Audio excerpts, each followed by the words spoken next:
and I will be performing two contrasting monologues. The first one entitled The Birds, a Modern Adaptation, written by Don Zolitis, and the second one entitled My Mother Touch by Lauren D. Lee. And I proudly, for the last time, represent Group 6471. So I went to Apollo's mansion the other day. He is so hot! But he doesn't even know I exist. He says I'm too young for him. I'm 367 years old. I really wish people would stop treating me like I'm a kid. I mean, really. He's too busy chasing Aphrodite, who's a cow anyway. You should have seen the top she was wearing. Boobs everywhere. She was like, oh, look at my chest. I'm the goddess of cleavage! It was gross. I hate being immortal. I wish everyone else would just die, but they can't, because they're immortal too.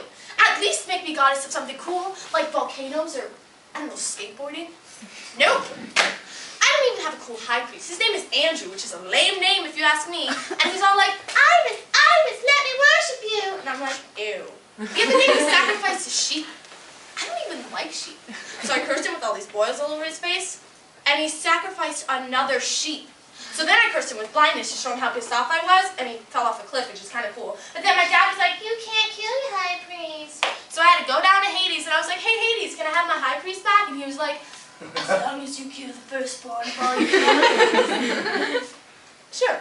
So now I have Andrew back, but he still is messed up because Hades didn't bother fixing him. He's got a pulverized arm and messed up leg, and now he thinks that I brought him back to life, so now he's got to kill a whole herd of sheep. And I'm like, enough with the sheep! And he's hobbling around trying to gather all these sheep, and they're just laughing and fawing at him.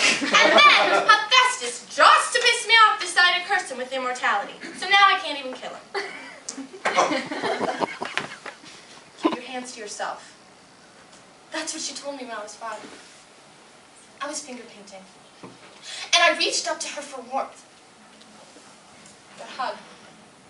But as soon as my red and yellow painted fingers touched her beautiful white dress, she screamed. After that, my mother never touched me again. I was dirty. I would stain her blouses and soil her skin.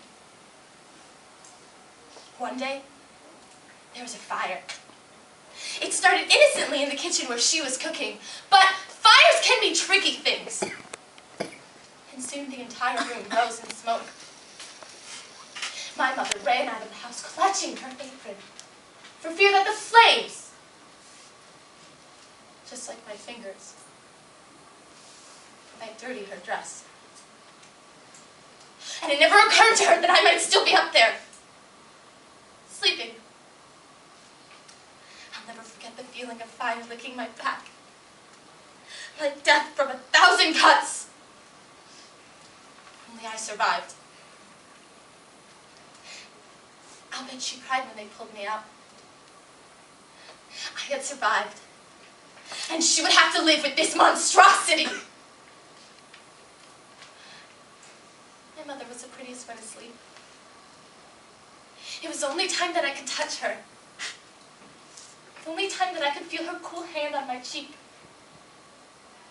The only time I felt safe and loved. But one day, as I sat beside her, she woke up. Saw that I, the hideous thing that I was, had dared to lay a hand on her swan-like throat.